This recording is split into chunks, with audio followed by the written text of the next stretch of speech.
Ashama akkam jirtu ani weellisaa Leencoo Guddinaan jedhama. Weellisaa Isaaq Zeenuu yeroo gabaabaa keessatti sirba mata dureen isaa haa calliftu jedhu gama YouTube isaatiin qabatee dhufaa waan jiruuf isin irraa immoo kan eegamu YouTube isaa seentanii subscribe, like, share gochuun eeggadhaan dhaamsa kooti. Galatooma ulfaadhaa. Ashama harka fuunee jaalattoonni fi dinqisiifattoonni aartii Oromoo an artiist Abdiisaa Siidaati.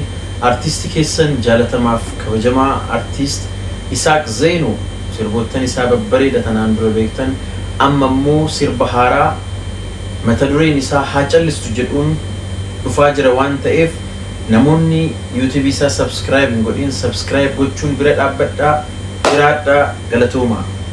Eessa jirta yaa dammatoo eessa jirta yaa maatabee boqonnaan qabu keessi koo halkaniif guyyaa waadame yooyaa akkam jirtu nageenyi koo bakka jirtanitti isin bira haa ga'u jechaa guyyaa har'aa kana kanan dhufeef weellisaan isin kanaan dura sirboota adda addaa sirbuudhaan isin jaallattan weellisaa Isaaq Zeenuu sirba isaa haarawaa haa calliftu jedhu karaa YouTube isaa Isaaq Zeenuu kan jedhuun sirba haarawaa isaa kana qabatee dhufaa waan jiruuf ammasitti kan sirraa eegamu egaa maayidha subscribe, share, like, comment gochaa akka eegdan dhaamsa kiyya isinii dhaamuun barbaade galatoomaadhaa hedduun isin jaalladhaa horaa bulaa deebaana.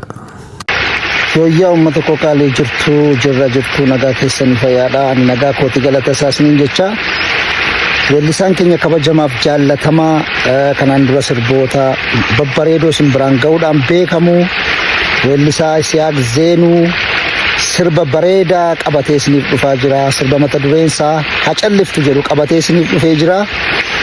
Kanaafuu toora YouTube isaatiin eeggadhaa guyyoota muraasa booda isin qaqqaban isiniin jedha galatooma ulfaadhaa.